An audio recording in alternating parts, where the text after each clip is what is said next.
আমি অভিনন্দন জানাই, সাথে লাল সালাম জানাচ্ছি। তবে বিপ্লব একটা সমাজে, যে কোনো রাষ্ট্রে একটি চলমান প্রক্রিয়া। সেই অর্থে তাদের বিজয় কিন্তু এখনো পুরোপুরি ভাবে অর্জিত হয়নি। তার জন্য আরো সংগ্রামের প্রয়োজন। পুরোপুরি ভাবে অর্জন করার পর তাদের এমন একটা অবস্থানে থাকতে হবে যেখান থেকে তারা নীতি নির্ধারণ করতে পারবে। তাদের যে ইচ্ছা, চাহিদা, প্রত্যাশা, যার সাথে জনগণের প্রত্যাশা চাহিদা মিল রয়েছে, সেটা বাস্তবায়ন করার দায়িত্বটাও কিন্তু তাদের নিজেদেরই করতে হবে। তাদের দায়িত্ব অন্য কোনো মানুষ এসে করে দেবে না। সে যত বড় স্কলারই হোক, যতগুলি মেডেলের অধিকারী হোক, আমার দীর্ঘ জীবনের অভিজ্ঞতা বলে যে বিপ্লবী যে লক্ষ্য থাকে, সেই লক্ষ্য একমাত্র বিপ্লবীরাই সাধন করতে পারে, অর্জন করতে পারে। সেই জন্য তোমাদেরকে এখনই ঘুমিয়ে পড়ার সময় ঘুমিয়ে পড়লে চলবে না, সজাগ থাকতে হবে। আগামী দিনে যত কঠিন সংগ্রামই হোক, সেই সংগ্রামে আল্লাহর উপর ভরসা করে তোমাদের যুদ্ধে ময়দানে পাথরের মতো, ইস্পাতের মতো লৌহ কঠিন প্রত্যয় নিয়ে দাঁড়াতে হবে যে আমরা এই সংগ্রামে জিতবই, বিপ্লবকে সফল করব এবং জনগণ এবং তোমাদের যে আশা আকাঙ্ক্ষা, একটা সুখী সমৃদ্ধ বাংলাদেশ গড়ে তোলা।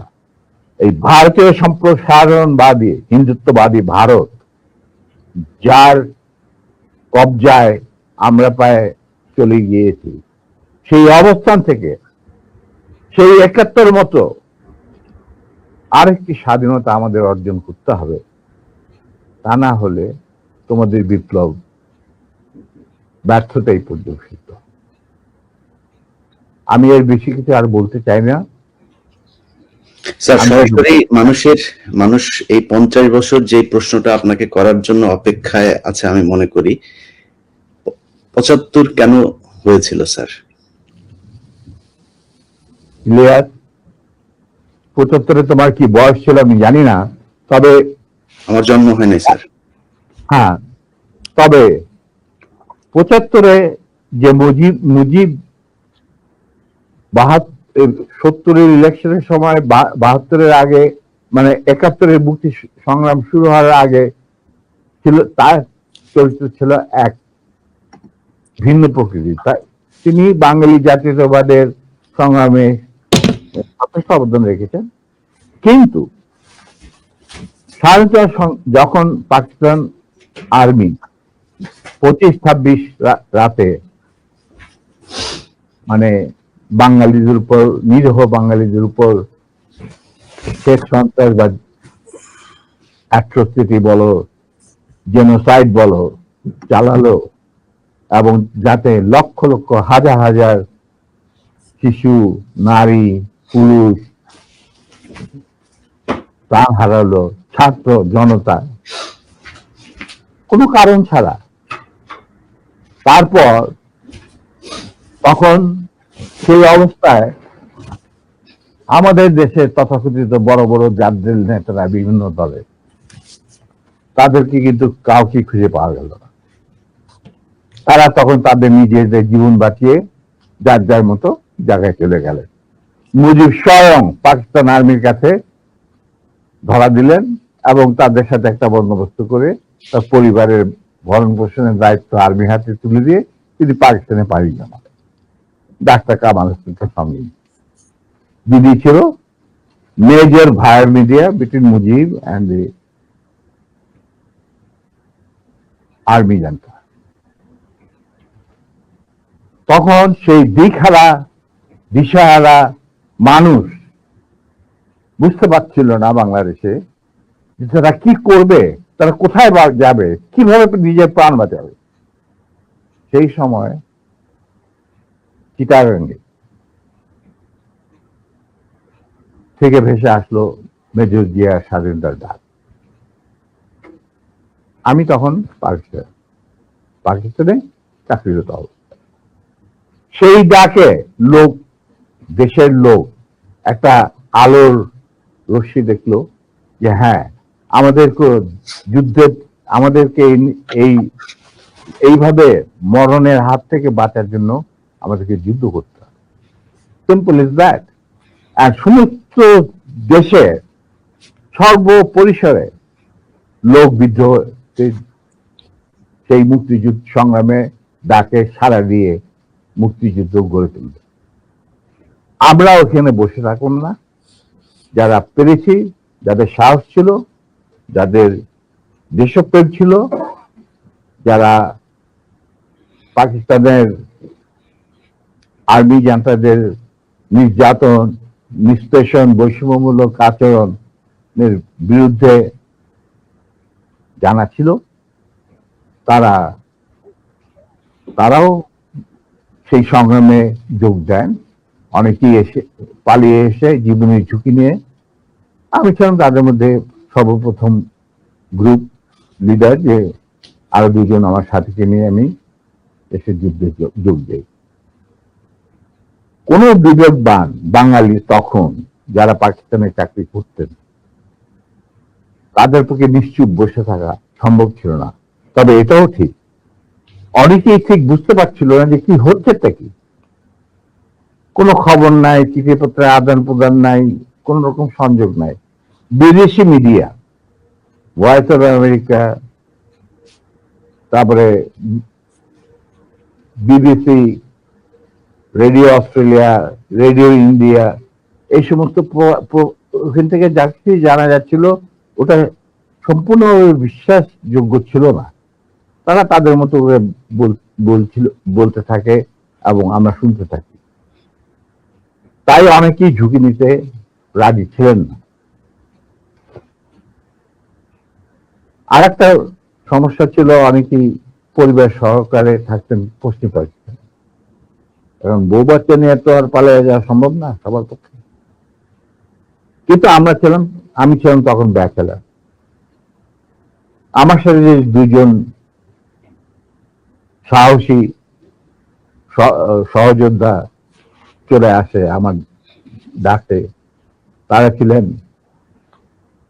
কর্নেল নূর চৌধুরী, তখন অবশ্য লেফটেন্যান্ট নূর চৌধুরী, আর লেফটেন্যান্ট মতিউর রহমান, পরে দুজনই কর্নেল এবং রাষ্ট্রপতি, একজন মানে নূর রাষ্ট্রপতি।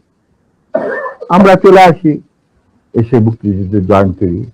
তো আমরা তিনজনই ছিলাম স্পেশালাইজড অবস্থা। স্পেশালাইজড অবস্থার মধ্যে বোঝা যায় যে যাদের কমান্ডো ট্রেনিং থাকে, স্পেশালাইজড ওয়ারফেয়ারের উপরে জ্ঞান থাকে, এবং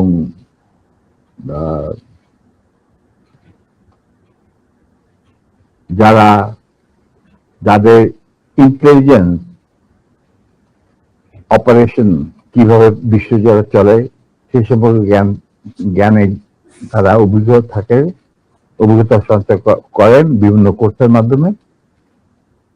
আমরা ছিলাম তিনজনই সেই ধরনের অবস্থা। তাই আমরা জীবনের ঝুঁকি নিয়ে, আল্লাহর নাম নিয়ে বেরিয়ে পড়ি এবং অতি সহজেই দিল্লি পর্যন্ত পৌঁছিত। এবং সেখানে আমাদেরকে রিসিভ করা হয় সাউথ ব্লকে, মানে প্রাইম মিনিস্টারের অফিসে শ্রীমতী ইন্দিরা গান্ধী, ল প্রধান ফাউন্ডিং ফাদার জেনারেল উমান সিং, ডিপি ধর মুখ্য সচিব প্রাইম মিনিস্টারের and in charge of Bangladesh affairs, এনারা আমাদেরকে রিসিভ করে। তারপর অনেক আলাপ আলোচনা, কিছুদিন ট্রেনিং, ব্রিফিং, পরে আমাদেরকে মুজিবনগর সরকারের কাছে হ্যান্ড ওভার করে দেওয়া হয় এবং আমাদেরকে দিল্লি থেকে নিয়ে আসার জন্য general Osmani, commander in chief মুফতি ফৌজ, জনাব Tajuddin, prime minister of the provisional government, 7 দফা চুক্তি করার পর, আর ফরেন মিনিস্টার খন্দকার মুশতাক আহমদ, যিনি আমার বাবার ক্লাসমেট, তারা আসেন দিল্লিতে, এসে তাদেরকে ফর্মালি আমাদেরকে হ্যান্ড ওভার করে দেওয়া হয়। তারপরে আমাদের 3 জনের মধ্যে 2 জনকে, আমাকে এবং মতিকে, অ্যাপয়েন্ট করা হয় as guerrilla adviser to the sector commander. মানে 11টা সেক্টরের মুক্তিযোদ্ধাদের রিক্রুট করা, তাদের ট্রেন করা, তাদেরকে ইন্ডাক্ট করা, অপারেশন করানো, সব দায়িত্ব পড়ে আমাদের 2 জনের উপর। আমরা এই 11টা সেক্টরকে ভাগ করে নিই। আর Noor being the junior most, Osmani সাহেব উনাকে তার পার্সোনাল স্টাফ অফিসার হিসেবে মুজিবনগর সরকারের যে হেডকোয়ার্টার ছিল মুক্তিবাহিনী, সেখানে তার সাথে রাখেন। এবং শেষ পর্যায়ে কিছুদিনের জন্য নূর অনেকটা দৃঢ়তার সাথেই উসমানীর সাথে আলাপ করে সাউথ বেঙ্গলে চলে যায় এবং মুক্তিযুদ্ধে সক্রিয়ভাবে অংশগ্রহণ করে। সেও আঘাতপ্রাপ্ত, মানে সেও যুদ্ধে ইনজিওর্ড হয় একটা অপারেশনে, এবং তাকে বীর বিক্রম খেতাব দেওয়া হয়। আর আমি যুদ্ধের সময় 3-4 বার আহত হয়েছি, তার একটা নিদর্শন আমার দেখো, হাতের অবস্থা, এখানে গেলে সবকিছু অর্ধেক বোধ হয় আর্টিফিশিয়ালি ক্রিয়েটেড, রিক্রিয়েটেড, যেটাকে প্লাস্টিক সার্জারি বলা হয়। But then I continue.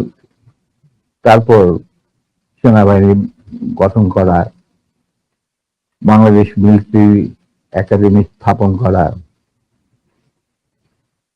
PT school মানে ফিজিক্যাল ট্রেনিং স্কুল স্থাপন করা, সিলেটে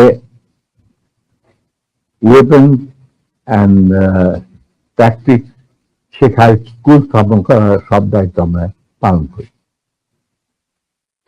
এর সাথে সাথে চলে রিক্রুটমেন্ট ফর আর্মি, যে 5টা ব্রিগেডের সাইকেল দিয়েছিল বুঝি, এই ব্রিগেড 5টা এবং বিমান বাহিনী, নৌবাহিনীর জন্য রিক্রুটমেন্টের ইনচার্জ ছিলেন deputy chief of staff Ziaur Rahman. যদিও তিনি সিনিয়র ছিলেন, তাকে তো বানায়নি চিফ, তাকে তো অ্যাজ এ কর্নেল বের করে দিতে চাইছিল, কিন্তু পারেনি, আমাদের জন্যই পারেনি।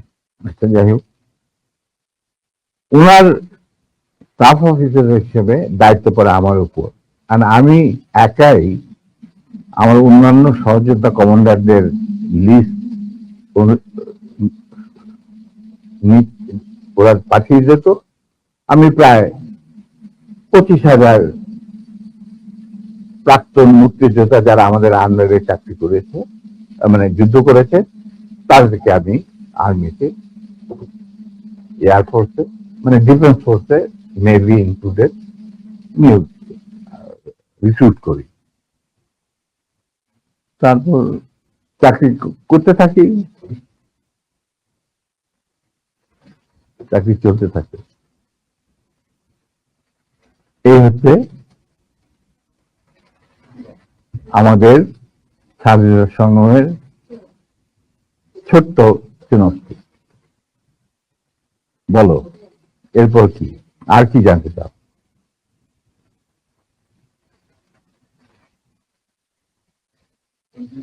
দুঃখিত, না, এরপরের যেই আমার মূল প্রশ্নটা ছিল যে কোন পরিস্থিতিতে 75-এর 15ই আগস্ট হলো?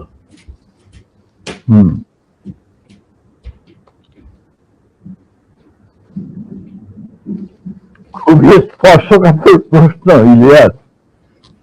নিজের বাদ্য নিজে বাজানো অনেক সময় ঠিক হয় না, কিন্তু তুমি যখন প্রশ্ন করেই বসলে তখন স্যার, একটা ব্যক্তিগত ছোট্ট স্যার, জবাব দেব। স্যার, এই এই আমার ইউটিউব চ্যানেলে আমি আজকে প্রায় 5 বছর হলো ভিডিও লাইভ করি, প্যাকেজ দেই। সোফা আই রিমেম্বার আমার সবচেয়ে বেশি একসাথে ভিউয়ার ছিল সম্ভবত 20 বা 25 হাজার। আমি মাত্র খেয়াল করলাম এই মুহূর্তে 1,70,000 মানুষ এট এ টাইমে ওয়াচিং আওয়ার ভিডিওস। এটা তো তোমার, যে credit goes to you. No, credit goes to you, man. Goes to you. মানে ওয়েল, যাকে হয় আল্লাহর ইচ্ছায় হয়। আমি একজন আমি আমি এই জন্যই বললাম যে আপনার নিজের ঢোল আপনি যেটা মানে বাজানোর কথা বলছেন, আপনি তো বাজান নাই, 50 বছর চুপ ছিলেন।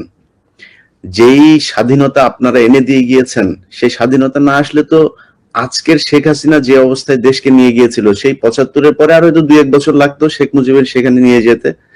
তো আমাদেরকে এই যে উদ্ধার করে দিয়ে গিয়েছেন, এই কৃতজ্ঞতা বোধটা বাঙালি জাতির নেই, যে কারণে আজকে মেজর শরীফুল হক ডালিম বাংলাদেশের মাটিতে নেই। অথচ আপনাদেরকে সর্বোচ্চ সম্মাননা দিয়ে আমাদের দেশে রাখা দরকার ছিল, সেই সম্মানটুকু আমরা দেখাতে পারি নাই বলেই মাঝে মধ্যে আবার 2024 আসে।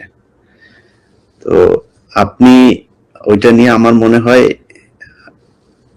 দেরি তো অবশ্যই হয়েছে, কিন্তু আমাদের জানা উচিত। এই জাতি প্রতিটা মানুষ জানতে চায় কি হয়েছিল 75-এর 15ই আগস্ট। প্রথম কথাটা হচ্ছে যে 15ই আগস্ট কিন্তু কোনো বিচ্ছিন্ন ঘটনা না। এটা সূত্রপাত হয় মুক্তিযুদ্ধ চলাকালীন অবস্থায়। আমরা বুঝতে পেরেছিলাম যে বাংলাদেশের মুক্তিযুদ্ধটা অ্যাকচুয়ালি কাদের ইন্টারেস্টে হচ্ছে। এটাকে আমাদের ইন্টারেস্টে হচ্ছে যে আমরা আমাদের দেশ যুদ্ধ করে স্বাধীন করব, নাকি এটার পেছনে অন্য কোনো উদ্দেশ্য কাজ করছে। যখন 7 দফাতে চুক্তি করে নজরুল ইসলাম আর তাজউদ্দিনকে পারমিশন দেওয়া হলো to establish provisional government in Calcutta, এই 7টা ক্লজ পড়ে সাইন করার পর, দস্তখত করার পরে নজরুল ইসলাম সাহেব ফিট হয়ে পড়ে গিয়েছিলেন যে এটা তো একদম একটা দাস খর, যে আমরা ক্রমান্বয়ে ভারতের একটা করদ রাজ্য, তারপরে একটা অঙ্গরাজ্য হিসেবে অঙ্গরাজ্যে পরিণত হবে বাংলাদেশ, হবু বাংলাদেশ। আর ওই joint declaration between Usmani and general Manekshaw joint command establish করার পর কথা ছিল যে general Usmani on behalf of Bangladesh government will invite General Manekshaw to come and be present as an auxiliary force commander, সহায়ক শক্তির commanding chief হিসাবে, in the surrender ceremony, but the instrument will be signed by the Mukti Fauj commander-in-chief, who was General Usmani, Colonel Usmani. কিন্তু সেটা হতে দেওয়া হলো না। 16ই ডিসেম্বরে যে সারেন্ডার সেরেমনিতে হলো, রেস্ট করতে, সেখানে পরিষ্কার বাংলাদেশের জনগণ দেখতে পেল যে পাকিস্তান আর্মি সারেন্ডার করছে ভারতীয় সেনাবাহিনীর কাছে, এবং সেখানে সাইন করছেন আরোরা ভারতীয় বাহিনীর পক্ষে, আর ওদিকে নিয়াজি পাকিস্তানি আর্মির পক্ষে। সেখানে মুক্তিযোদ্ধারা কোথায়? আমরা পরে থাকলাম ঝাড়ুদার হিসাবে ইন্ডিয়ান আর্মির রাস্তা পরিষ্কার করে দেওয়ার কাজে, বনে বাদারে। আমাদের কি কোনো শহরগঞ্জে ঢোকার পারমিশন দিল না মুজিব সরকার, মানে তাজউদ্দিনের সরকার, আওয়ামী লীগ সরকার। সেই অবস্থায় কি প্রমাণিত, এটা এই ঘটনায় কি প্রমাণিত হলো? ইন্ডিয়া প্রমাণ করলো সারা বিশ্বে যে বাংলাদেশ জনগণ নিজেরা যুদ্ধ করে দেশ স্বাধীন করেনি। বাংলাদেশ নামক একটি রাষ্ট্র প্রিমেচুরলি জন্ম দেওয়া হয়েছে as an outcome of Indo-Pakistan war, যেখানে ইন্ডিয়া জিতেছে। এইটা হলো ইতিহাসের শুরু। তারপর মুজিবকে যখন ছাড়া হলো, সে তো কিছুই জানতো না যে দেশ স্বাধীন হয়েছে, কোন মুক্তি ফৌজ বলে কিছু ছিল, হাজার হাজার লোক দেশচ্যুত হয়েছে, প্রাণ হারিয়েছে, কি জানতো। সে তাকে যখন ছেড়ে দেওয়া হলো, তখন ইন্দিরা গান্ধী তাকে পাকিস্তানে ফোন করে বলল যে, ফোন করলো মুজিব, ফোন করে বলল যে আমি দেশে ফিরে যাচ্ছি। তখন ইন্দিরা গান্ধী যাওয়ার আগে আপনার সাথে দেখা করে আমি আপনাকে কৃতজ্ঞতা জানতে চাই। তো তখন ইন্দিরা গান্ধী বলল, কৃতজ্ঞতা জানাবেন, আপনি ফোন না করলে আমি আপনাকে ফোন করতাম, আপনাকে ঢাকায় সরাসরি আপনি যাবেন না, আপনি নয়াদিল্লি হয়ে যেতাম। মুজিব সেটাই করলেন, তিনি চলে গেলেন নয়াদিল্লি, লন্ডন হয়ে। সেখানে কি হলো, যে 7 দফা চুক্তিতে সাইন করার পর প্রবাসী সরকার গঠন করেছিল তাজউদ্দিন আর নজরুল ইসলাম, সেই আওয়ামী লীগ বাংলাদেশে ক্ষমতা গ্রহণ করলো সারেন্ডারের পর। ওই 7 দফা ভিত্তিতে, এবং সেই 7 দফাতে মুজিব স্বাক্ষর দেওয়ার পর ফিরে গিয়ে তিনি ক্ষমতা নিজে হাতে নিয়ে নিলেন। তাজউদ্দিনকে বলল, তাজউদ্দিন তুমি প্রাইম মিনিস্টার থাকবা না, আমি হোম প্রাইম মিনিস্টার। তারপর কি হলো, কোন নির্বাচন নাই, কিছু নাই। ওই 70-এর নির্বাচনের সুবাদে তারা ইন্ডিয়ার 4 স্তম্ভ ডুপ্লিকেট বাংলাদেশে ইম্পোর্ট করে তার উপরে একটা সংগঠন বানানো, হুবহু এক। শুধু তাই না, রবীন্দ্রনাথ ঠাকুর, যাকে নিয়ে আমরা নাচানাচি করি এবং অনেকের মানে ভাসে যায়, আপ্লুত হয়ে যায় আবেগে, এই রবীন্দ্রনাথ ঠাকুর একজন ইন্ডিয়ান নাগরিক এবং ইন্ডিয়ার জাতীয় সঙ্গীতের রচয়িতা। আমাদের দেশে তার চেয়েও প্রতিভাবান কবি কাজী নজরুল উপস্থিত থাকা সত্ত্বেও আমরা সেই ভারতীয় নাগরিকের একটা গানকে আমাদের জাতির উপরে চাপে দেওয়া হলো জাতীয় সঙ্গীত। পৃথিবীর ইতিহাসে এমন কোন নজির আর দ্বিতীয়টা আছে বলে আমি মনে করি না। কেন কোন বাংলাদেশে যদি নজরুল ইসলামকে আমরা জাতীয় কবি আখ্যা দিয়ে থাকি, তাহলে নজরুল ইসলামের গান কেন হলো না? বা অন্য কারো গান হতে পারতো জাতীয় সঙ্গীত। ভালো ভালো কবি সাহিত্যিক ছিলেন আমাদের দেশে, কিন্তু পৃথিবীর ইতিহাসে কোথাও নাই যে বিদেশি এক নাগরিকে যে নাকি তার দেশের জাতীয় সঙ্গীত রচনা করেছে এবং আমাদের শুদ্ধ স্বাধীন বাংলাদেশে এসেও আমাদের জাতীয় সঙ্গীত রচনা করতে হবে। কি ধরনের কথা? That means you have nothing in your hand. তারপর মুজিবকে দিয়ে রক্ষী বাহিনীর সৃষ্টি করলো ইন্ডিয়া। তারা বাংলাদেশের সামরিক বাহিনীকে দুর্বল করে একটা নামের মাত্র সামরিক বাহিনী, হাতে লণ্ঠন, করে ঠনঠন, এই ধরনের একটা সেনাবাহিনী রাখবে। আর কারণ একটা সেনাবাহিনী তো রাখতেই হবে, কারণ যে কোনো জাতির মেরুদণ্ড হচ্ছে সেনাবাহিনী। ওই হাতে লণ্ঠন, করে ঠনঠন, আর আসলে তার চেয়ে অনেক শক্তিশালী একটা বাহিনী গঠন করলো ইন্ডিয়া। স্যার, ওই যে 7 দফাটা আমরা তো ইতিহাস পড়ে, আমরা তো আসলে সাক্ষী না, আমরা পড়ে মানুষকে জানানোর চেষ্টা করেছি। আপনার স্মরণ আছে 7 দফাটার কথা কি কি ছিল? ওই দফায় যদি কয়েকটা গুরুত্বপূর্ণ জায়গা যদি মনে রাখেন। দেখো, ভাই, আমি তো অ্যাকচুয়ালি 7 দফা একদম টোটো এগুলো আমার বইতে লেখা আছে। যারা এটা আমি জিজ্ঞেস করলাম স্যার, কারণ হচ্ছে মানে আচ্ছা, আমি করতে পারবেন না স্যার, সেনাবাহিনী তো 7 দফা মানলে করতে পারবেন না স্যার।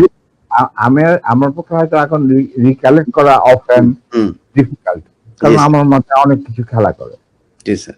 দু একটা জিনিস বলছি, যেমন ধরো মুজিব এবং তার সরকারকে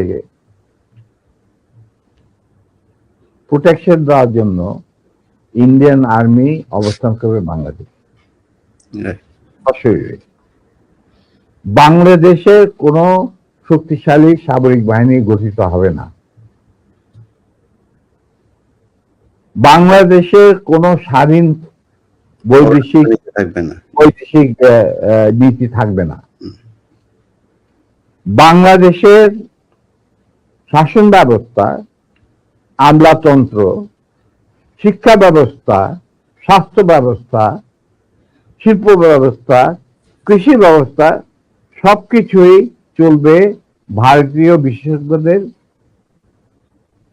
ইচ্ছা মতো। তারা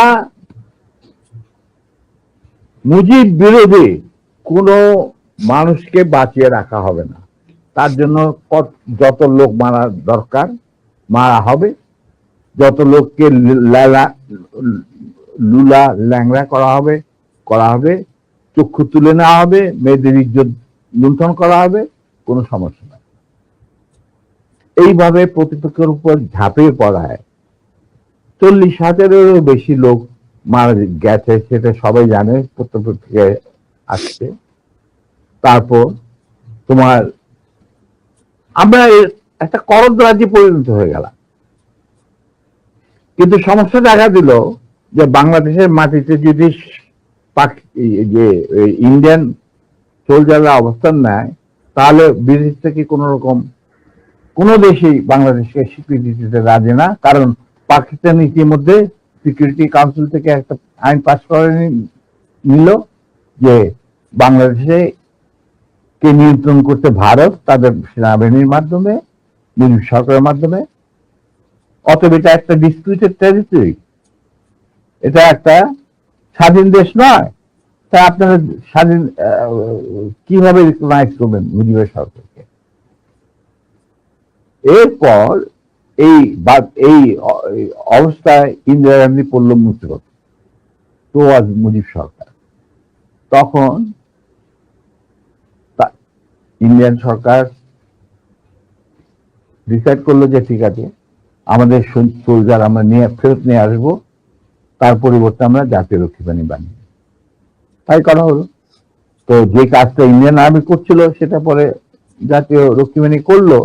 আর কি ধরনের অত্যাচার, অবিচার, কি ধরনের মানে হত্যাযজ্ঞ, গুম, খুন এবং অনাচার, অবিচার মুজিব সরকার করছিল, সেটা খতিয়ান তো তুমি আমার কি ভালো জানবে। অনেকে এই বিষয়ে লিখেছেন, সাহসী যারা তারা লিখে গেছেন, আমিও কিছুটা লিখেছি। সেখানেই শেষ হলো না। তারপর দেখা গেল যে সেই সুতিগার থেকে মুজিব কায়েম করলেন একদলীয় এক ন্যায়তত্ত্ব, স্বৈরাচার শাসন, বাকশাল, এবং নিজেকে তিনি আজীবন রাষ্ট্রপতি হিসেবে ঘোষণা দেবেন সিদ্ধান্ত না হলো। এই বাকশালের মেম্বার সবাই। সেই বাকশাল করার পর মুজিবের শক্তি বেড়ে গেল, তার নিষ্ঠুরতা এমন অসহনীয় পর্যায়ে চলে গেল, ইলিয়াস লুটপাট, মার ধর, চোরাচালান, তার নকল টাকা ছাপানো ভারত থেকে, এই সমস্ত মানে একটা আমাদের মনে অস্তিত্বই এমন অবস্থায় গিয়ে থাকলো যে মানুষ একদিন মুজিবের জন্য দোয়া করেছিল যে আল্লাহ আমাদের এই মুজিব আমাদের চোখের মনি, আমাদের বাঁচাবে, দেশকে স্বাধীন করবে, বাঙালিদের ন্যায্য অধিকার আদায় করবে। সেই মুজিবের জন্য লোকজন আল্লাহর কাছে দোয়া চাচ্ছিল যে আল্লাহ আমাদের আদেশ দাও, নমরুদের হাত থেকে আদেশ দাও, আমরা তো শেষ মরে যাচ্ছি সব, কোথাও কোনো কেউ নেই প্রতিবাদ করা। এটা তো আমরা যারা সেনাবাহিনীতে তখন ছিলাম, যারা দেশপ্রেমী যোদ্ধা, তারা ঠিক মেনে নিতে পারেনি, যেভাবে তারা মেনে নিতে পারেনি পাকিস্তানের জান্তাদের অবিচার এবং দুরাচার। এরই পরিপ্রেক্ষিতে তাদের নেতৃত্বে সংগঠিত হয় একটা সেনা বিপ্লব। অনেকে বলে মুজিবকে মারা হলো কেন? মুজিব তো মারা যায় নাই, মুজিব নিহত হয়েছে একটা সেনা অভ্যুত্থানে ঘটাকালে। সেনা অভ্যুত্থান তো আর খালেদাতে মার্বেল খেলে না, ওখানে দুই পক্ষ থেকেই গোলাগুলি হয় এবং হতাহত হয় দুই পক্ষে। যেমন মুজিবের পক্ষের কিছু লোক মারা গেল, সেভাবে বিপ্লবীদের সেনা অভ্যুত্থানকারী বিপ্লবীদের তরফ থেকে কিছু লোক প্রাণ হারায়। এটাই বাস্তবতা। কিন্তু তারা বিজয়ী হয়ে গেল, বিপ্লবীরা বিজয়ী হলো, তারা ক্ষমতা তাদের নিজের হাতে নিয়ে নিল। স্বতঃস্ফূর্ত ভাবে ইলিয়াস, ঘোষণাটা অবশ্য আমি দিয়েছিলাম, স্বতঃস্ফূর্ত ভাবে মুজিবের সেই মৃত্যুর খবর জানার পর আর বাকশালের পতনের খবর জানার পর লাখো লাখো লোক, মানে দেশের রাস্তা ঘাট, গঞ্জ, শহর, বন্দর, নগর, গ্রাম, সবাই আনন্দ মিছিল বের করলো। আমরা তো এই সমস্ত লোকজনকে ডেকে নিয়ে আসিনি, স্বতঃস্ফূর্ত ভাবে লোকজন। আর যে সমস্ত রাজনৈতিক নেতা বা দলগুলো আন্ডারগ্রাউন্ড ছিল, তারাও জনসমর্থন নিয়ে রাস্তায় চলে আসে। এইভাবেই জনস্বীকৃতি পেয়েছিল 15 আগস্টে 32 সামরিক অভ্যুত্থান। এবং পরবর্তীতে খালেদ মোশাররফের প্রতিক্রিয়াশীল কুচক্রীদের কুরাতার বিরুদ্ধে ঘটা 7 নভেম্বর সিপাহী জনতার বিপ্লব, এগুলো সব একই সূত্রে গাথা। তো আমি বলবো যে আমাদের ফার্স্ট রিপাবলিক ছিল ফ্রান্স রেভলিউশনের পরিপ্রেক্ষিতে বলছি, ফার্স্ট রিপাবলিক ছিল 71 মুক্তিযুদ্ধ, তারই ধারাবাহিকতায় হয়েছে 75 আগস্ট বিপ্লব, তারই ধারাবাহিকায় থার্ড রিপাবলিক হয়েছে 1924 সালের ছাত্র জনতার গণ অভ্যুত্থান। এখন যেহেতু আমি বলেছি যে সম্পূর্ণ বিজয় আমাদের এখনো অর্জিত হয়নি, চলমান বিপ্লবের গতিধারায় সংগঠিত হবে চতুর্থ রিপাবলিক, মানে চতুর্থ বিপ্লব। আমি এবং আমার সাথী ভাইরা যারা এখনো বেঁচে আছেন, যে অবস্থাতেই আছেন, আমরা যদি আমাদের বর্তমান প্রজন্মের বিপ্লবীদের, ছাত্র জনতা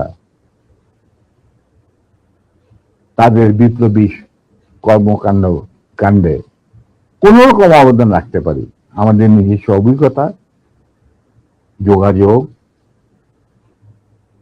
থেকে, তাহলে আমরা সেটা করতে প্রস্তুত, পিছপা হব না ইনশাআল্লাহ। এবং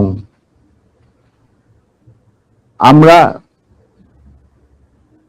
তাদেরকে শ্রদ্ধা, সালাম এবং বিপ্লবী সালাম সাথে মূল থেকে দোয়া করছি যে তাদের বিপ্লব যাতে ব্যর্থ না হয়, তারা যাতে বিজয় সংগঠিত করে বিজয় অর্জন করে, তার একটা সুখী, সমৃদ্ধ, শক্তিশালী বাংলাদেশ গড়ে তুলে তাকে দুর্জয় ঘাঁটি হিসেবে স্থাপিত করতে পারে। এই আমার বক্তব্য। আচ্ছা, আমার চাওয়ার কিছু নাই স্যার, কিন্তু একটা কোশ্চেন, ধরেন আপনি যে বিপ্লবের কথা বললেন, 24-এর বিপ্লবের যারা নেতৃত্ব দিয়েছে তারাও আমার এখানে কথা বলেছেন। আপনার লাইভে এই মুহূর্তে 4.5 লাখ মানুষ দেখছে, এবং আমি কমেন্টগুলো পড়ছিলাম, বোঝার চেষ্টা করছিলাম যে আসলে কি। আমার মনে হয় এ পর্যন্ত কয়েক লাখ কমেন্টের মধ্যে বোধহয় 10টা কমেন্ট পড়েছে আপনাকে গালি দিয়েছে বা আমাকে গালি দিয়েছে। এত জনপ্রিয় একজন মানুষ, আপনি দেশ থেকে চলে যেতে হলো কেন স্যার? সেই কাহিনীতে এই মুহূর্তে যাওয়া ঠিক হবে কি? মাফ করে দিয়েছি। জিয়া রহমান আমাদেরই একজন ছিলেন। আচ্ছা, to be frank with you, উনি কোরআন শপথ নিয়ে আমাদের সাথে কাজ করতে রাজি ছিলেন, কিন্তু পরবর্তী পর্যায়ে তিনি তার নিয়ত থেকে সরে আসেন। তার জন্য তো আমরা দায়ী নয়, উনি দায়ী। এবং যদি ভালো করে থাকেন সেটা প্রাপ্য তিনি হয়তো পেয়েছেন, যদি খারাপ করে থাকেন সেটা আমাদের সাথে না চলায় যদি তার কিছু খারাপ হয়ে থাকে, তার জন্য তো আমরা দায়ী নেই। তবে হ্যাঁ, একটা সময়ে আমি যখন চিনেছিলাম রাষ্ট্রপতি, তিনি আমার বাবা কিন্তু জিয়া রহমানের ক্যাবিনেটের সিনিয়র মিনিস্টার পদে নিযুক্ত ছিলেন। কারণ আমার বাবা মনে করতেন যে আমরা জিয়া রহমান সব এক, কিন্তু উনি ভেতরে খবর জানতেন না। জিয়া রহমান যখন দেখলো যে তিনি সেনা পরিষদের প্রায় 4000 লোককে মেরে ফেলেছেন তার ক্ষমতাকে কুক্ষিগত করার জন্য, তারপরে যখন তিনি দেখলেন যে তার অবস্থা খুব খারাপ, ভেতরের খবরটা সাধারণ জনগণ দেখে না, সাধারণ জনগণ দেখছে জিয়া রহমান, সারনাস, রেবন, গঞ্জি, কাঁধে কোদাল বসে আছেন, এই সমস্ত। কিন্তু ভেতরে যে কি হচ্ছিল আসল ক্ষমতা কেন্দ্রে, সেই সম্পর্কে সাধারণ জনগণ জানারও কোনো স্কোপ ছিল না, তারা জানতেন না। সেখানে তার অবস্থা ছিল নরবলে, কারণ ওখানে তিনি ডিভাইড এন্ড রুল নীতি প্রয়োগ করেছিলেন, যেটা খুবই মারাত্মক একটা হুমকি ছিল তার জন্য। তিনি হয়তো বুঝতে পারেন নাই।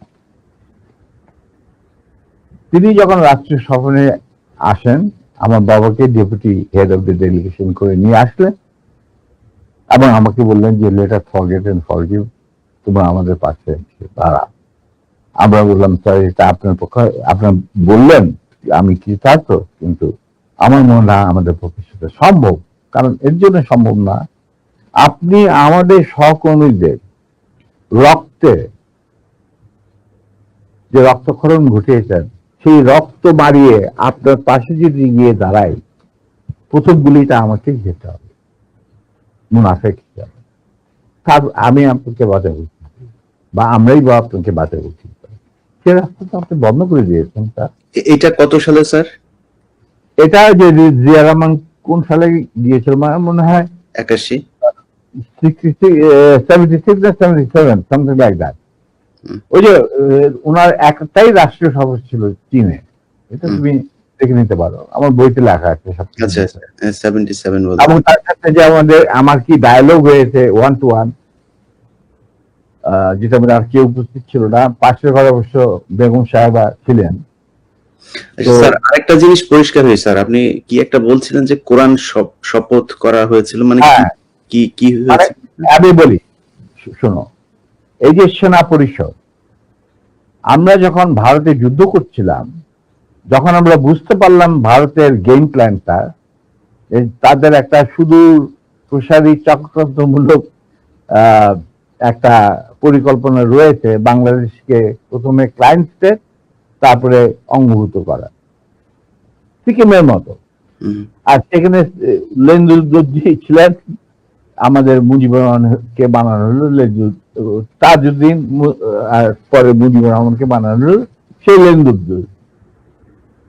এটা যখন আমরা বুঝতে পারলাম, তখন সমমনা কমান্ডার যারা পলিটিক্যালি কনসিয়াস ছিল ছাত্র জীবনে, ধরো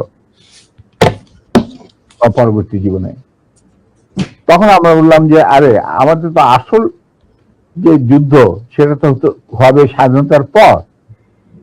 ভারতের আগ্রাসী মনোভাব নিয়ে যখন বাংলাদেশকে গিলে খেতে যাবে, সেইটার বিরুদ্ধে আমাদেরকে লড়তে হবে, তার জন্য আমাদের প্রস্তুত থাকতে হবে, প্রস্তুতি এখনই গ্রহণ করতে হবে। তখন আমরা ওই মুক্তিযুদ্ধের আড়ালে আমরা সেনা পরিষদের বীজ বপন করি। তো তোমার মনে থাকার কথা, যদিও Zia Rahman declaration of independence দিয়েছিল, প্রথমে তিনি নিজেকেই অস্থায়ী সরকারের প্রধান হিসাবে দাবি করেছিল, মানে ভাষণে বলেছিলেন। পরে ইন্ডিয়ার চাপে উনি থেকে বদলিয়ে যে মুজিবুর রহমানের ইনস্ট্রাকশনে আমি এই ঘোষণা দিলাম স্বাধীনতা। এরপরেও কিন্তু তার প্রতি ইন্ডিয়ান সরকার বা আওয়ামী লীগ সরকার কখনোই আস্থা রাখতে পারে নাই। তারা তাকে সেক্টর কমান্ডারের অবস্থান থেকে সরিয়ে এনে হেডকোয়ার্টার ডাম্প করে এক সেফ হাউসে, মানে আমাদের কিছু সেফ হাউস ছিল যেখানে আমরা থাকতাম, বা আমাদের সাথীরা সুজাত কল্যাণীতে, মানে এই অবাধ অফ ক্যালকাটা একটা বাড়িতে ওনাকে না নিষ্ক্রিয় করে রাখা হইত। তখন আরো কেউ জিয়া রহমানের আশেপাশে যায়, কারণ উনি ভারতের চক্ষুষু, উনি আওয়ামী লীগের চক্ষুষু, তো কে যাবে ওনার সাথে দেখা করতে? তখন কিন্তু আমি, কারণ আমি জিয়া রহমানকে অনেক আগে থেকে চিনি, পাকিস্তান আমল থেকে চিনি, একসাথে কাজও করেছি। যাই হোক, আমি গিয়ে ওনার সাথে যোগাযোগ করি এবং তাকে বুঝাই যে স্যার আপনি ধৈর্য ধরুন, আমরা আপনাকে সহজে হারাবো না। তখন আস্তে আস্তে আমরা তাকে বলি যে আপনি এরকম আসল উদ্দেশ্য যে ভারতে, সেটাকে বানচাল করার জন্য এখন থেকে আমরা প্রস্তুতি নিচ্ছি। আপনি কি আমাদের সাথে থাকবেন কি থাকবেন না সেটা আমাদের তরফ থেকে আমাকে পাঠানো হয়েছে জানার জন্য, কারণ আমি আপনার কাছে সবচেয়ে ক্লোজ ছিলাম পাকিস্তান আর্মিতে, সবাই জানে। আচ্ছা, উনি বললেন কি তোমাদের কর্মসূচি? তখন আমি তাকে আমাদের কর্মসূচি দিলাম, যেটা 25 বছরের একটা কর্মসূচি ছিল ইলিয়া। তুমি যদি এই কর্মসূচিটা পড়ে, এই কর্মসূচিটা আমরা তৈরি করেছিলাম বিভিন্ন সেক্টরের মুক্তিযোদ্ধা এবং অন্যান্য সাধারণ জনগণের আশা আকাঙ্ক্ষার পরিপ্রেক্ষিতে। সেই কর্মসূচিটা পড়ার পর উনি এটাকে মেনে নেন। তো আমি বললাম যে স্যার আমাদের সমস্যা হচ্ছে আমরা সবাই প্রায় সমবয়সী, আমাদের একজন সিনিয়র অফিসার দরকার যাকে আমরা ট্রাস্ট করতে পারি, তাকে আমরা কেন্দ্র করে এগিয়ে যেতে চাই এই সেনা পরিষদের কর্মসূচি বাস্তবায়নের জন্য। স্বাধীনতার পর, স্বাধীনতা যুদ্ধ তো করবোই, স্বাধীনতার পর এই কর্মসূচি আমরা বাস্তবায়ন করব অন্যান্য সম্ভাবনা দেশপ্রেমিকদের সঙ্গে নিয়ে। তখন উনি এটা খুব কেয়ারফুলি আমাদের কর্মসূচি পড়লেন। তারপরে আমি একদিন গেলাম, উনি বলে যে আমি পড়লাম, আমি সম্পূর্ণভাবে একমত। স্বাধীন বাংলাদেশকে একটা সুখী সমৃদ্ধ আত্মনির্ভরশীল এবং আমাদের সংস্কৃতির ভিত্তিতে নতুন বাংলাদেশ গঠন করার জন্য এর চেয়ে ভালো কোন রকম কর্মসূচি হতে পারে না। আমরা ধাপে ধাপে এটাকে কার্যকারী করব। তখন আমি বললাম, তাহলে কি আপনি আমাদের সাথে কাজ করতে রাজি আছেন? আমরা আপনাকেই আগে রেখে আমরা কাজ করতে চাই, কারণ you are the senior most এবং আপনি একজন সৎ ব্যক্তি। উনি সৎ ছিলেন ব্যক্তিগতভাবে। আর তবে আপনার সমস্যা হচ্ছে আপনি বাংলা জানেনও না, বাংলা বলতে পারেন না, লিখতে পারেন না। আপনি সারা জীবন পাকিস্তানে বড় হয়েছেন, ওখান থেকে আর্মিতে চলে গেছেন। That's not a problem. আমরা রয়েছি আপনার গ্রাউন্ড ওয়ার্ক করার। আপনি যদি রাজি থাকেন তাহলে আমরা একসাথে কাজ করতে, আপনাকে সামনে রেখে আমরা কাজ করতে রাজি, এগিয়ে যাবো, সেনা পরিষদ এগিয়ে যাবো কাজ। তখন বললেন যে আমি রাজি। তখন বললেন যে স্যার, আমাদের সাংগঠনিক বিধান অনুযায়ী আপনাকে একটা কোরআন শপথ দিতে হবে, যে কোরআন ধরে আপনি বলবেন যে আমি এই কর্মসূচি ভিত্তিক কর্মকাণ্ড, সেনা পরিষদের কর্মকাণ্ড পরিচালনা করার জন্য শীর্ষ নেতা হিসেবে যোগ দিতে রাজি আছে। উনি উজু করে আসলেন, কোরআন শরীফ রাখা হলো, তার উপর হাত রাখলেন, আমি ওর হাতের উপর হাত রাখলাম, তারপরে শপথ নিলেন। তবে একটা শর্ত থাকতো ওনার তরফ, যে যতদিন পর্যন্ত রাষ্ট্রীয় ক্ষমতায় আমরা না যেতে পারবো ততদিন পর্যন্ত সেনা পরিষদের সাথে আমার যে কোনো সম্পর্ক আছে সেটা প্রকাশিত করা যাবে না। আমরা আমরা সবাই পরামর্শের মাধ্যমে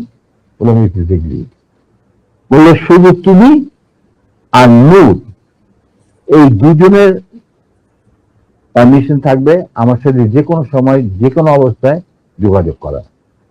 আমি বললাম আমাদের খুব বেশি যোগাযোগ করার দরকার হবে না, তবে প্রয়োজন মতো নিত্য বেসিসে আমরা দুজনেই আপনার সাথে যোগাযোগ করি, তাও তার বাসায়, অফিসে না। এই কথা।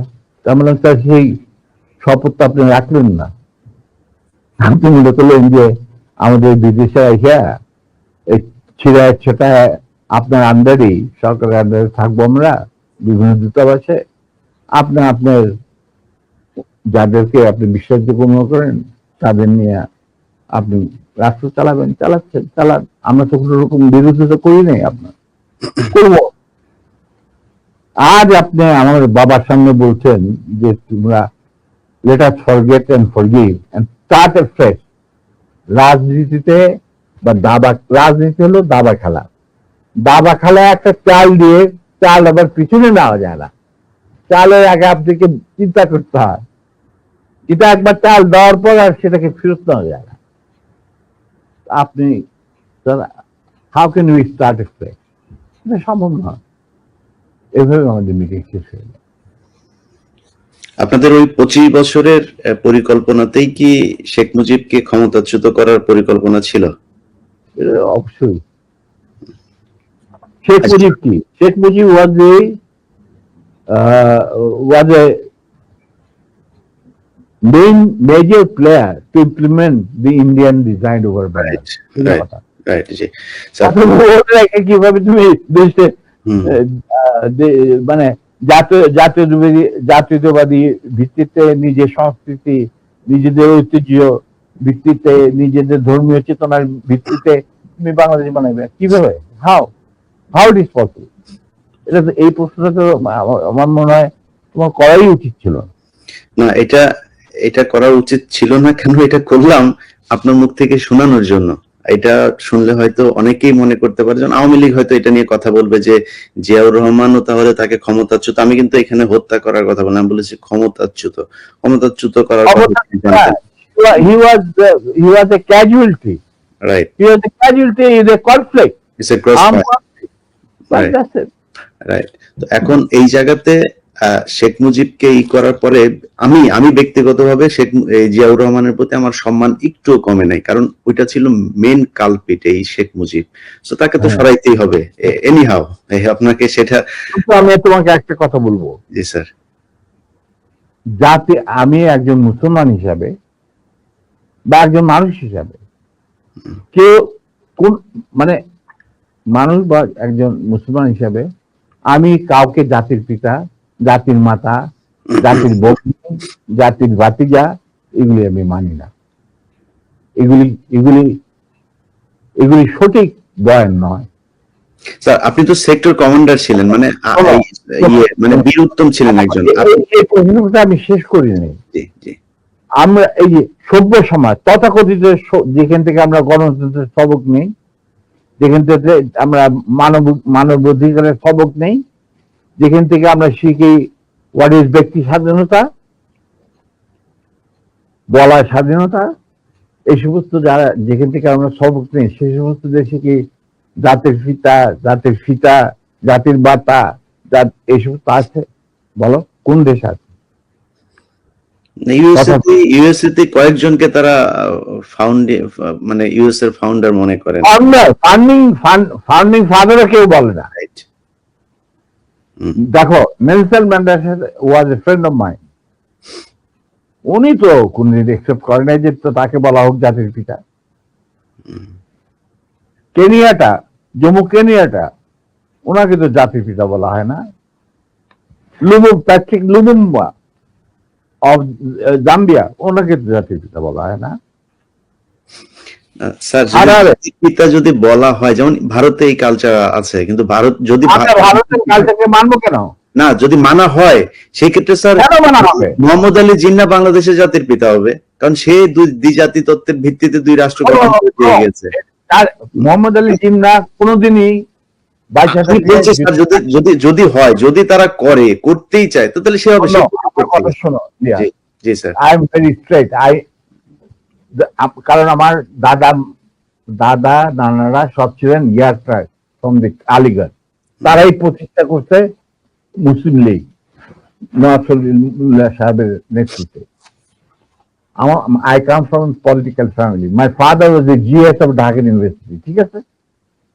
Now, he became the leader of the youth and student front of Muslim League. ওনারাই বিলাত থেকে নিয়ে আসছিল জিন্নাহকে টু প্রোভাইড লিডারশিপ। তাদের এক পয়েন্ট এজেন্ডা, মুসলমানদের যেন স্বাধীন দেশ চাই, নো আদার থিং।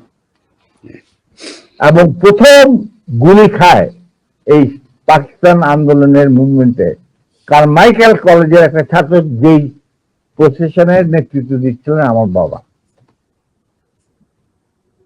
বুঝলে? অতএব আমার মনে হয়, আমি জিন্নাহকে যতটুকু জানি, তিনি নিজেও কোনোদিন জাতির পিতা হিসেবে খেতাব নিতে রাজি হতেন। জি স্যার।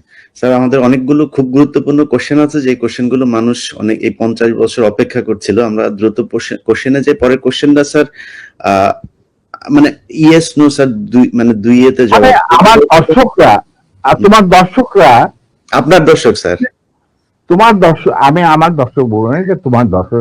আই এম প্রিভিলেজড, তুমি আমার সাথে কথা বলছো এবং তোমার মাধ্যমে তারা আমাকে দেখছেন।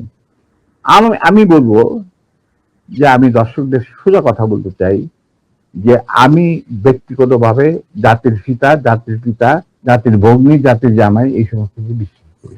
আমরাও করি না স্যার, বাংলাদেশের মানুষ কেউই করে না এটা।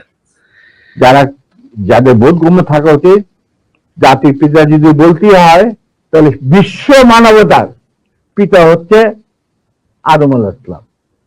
এটা কেউ অস্বীকার করতে পারে? তা আমার কথা হচ্ছে তোমরা উন্নত দেশগুলি থেকে তোমরা গণতন্ত্র শিখাছো, তারপরে মানব অধিকার শিখাছো, এগুলি কি নতুন করে শেখার কিছু আছে? আমাদের কোরআনের মধ্যে এই সমস্ত নাই? তারপরে বিভিন্ন ধর্মগ্রন্থ থেকে এগুলি নেই? তারপরে ওই সমস্ত দেশে কেন জাতির পিতা থাকে না? ওইখানে কেন জাতির মাথা থাকে না? আমাদের এখানে কেন থাকতে হবে? ইন্ডিয়াতে কে জাতির পিতা? হুই ইজ জাতির পিতা অফ ইন্ডিয়া? বলো তুমি আমাকে। দেয়ার ইজ নো জাতির পিতা। হুই ইজ জাতির পিতা? কোন সভ্য দেশে জাতির পিতা বলে কোন জিনিস নাই। এটা হলো আমার শেষ কথা। না, এটা তো স্যার মুজিববাদ প্রতিষ্ঠিত করতে হবে। যাক স্যার, আমি এক কথা সেটা অন্য কথা, সেটা একটা গ্রুপের একটা সেগমেন্ট অফ দি পপুলেশনের চিন্তা ভাবনা। না স্যার সেগমেন্ট অফ এটা আলাদা একটা রিলিজিয়ন। আওয়ামী লীগ হচ্ছে একটা ধর্ম, ওদের ধর্মের এই প্রফেট হচ্ছে গিয়ে শেখ মুজিব। এটা শুধু মানুষ না, ওরা আরেক জিনিস। এটাকে আপনি ঠিক করতে পারবেন। ওরা তো মানুষ না হলে অমানুষ হোক বা অন্য গ্রহ থেকে ওদের আগমন হোক, আমি বলবো তাদের মেন্টর যে ভারত, যেখানে এখন ওনারা গিয়ে আরামে এসে থাকতেছেন বাংলাদেশ থেকে পলায়া, কোনোদিন শুনি না কোনো প্রাইম মিনিস্টার পলায় যায়। আচ্ছা নিবে, ওনারা পলায় গেছেন। এখন ওই দেশটাতে কোন জাতির পিতা আছে কি বলো? নাই।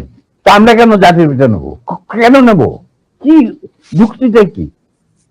বাংলাদেশের স্বাধীনতার ব্যাপারে বা স্বাধীনতা আগ পর্যন্ত বাংলাদেশকে পৌঁছানোর রাজনীতিতে কি শুধু মুজিবের অবদান ছিল?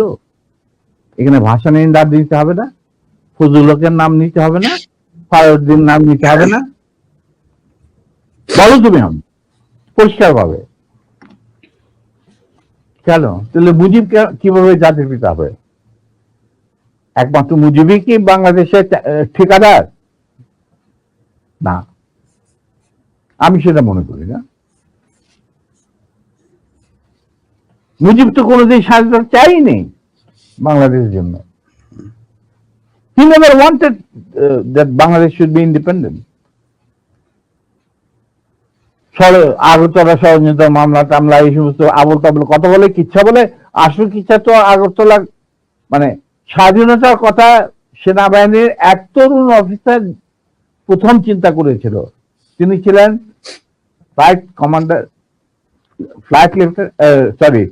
কমান্ডার ওয়াজেন হোসেন, পাকিস্তান নেভির চৌকস অফিসার। জি স্যার, অনেক গুরুত্বপূর্ণ কথা আছে যেগুলো মানুষ শুনতে চায়, সেখানে যাই। আমি কথা হচ্ছে যে শোনো, যার যা প্রাপ্য তাকে সেটাই দিতে হবে, সেই মর্যাদা দিতে হবে, নাহলে এটা মুনাফিকতা।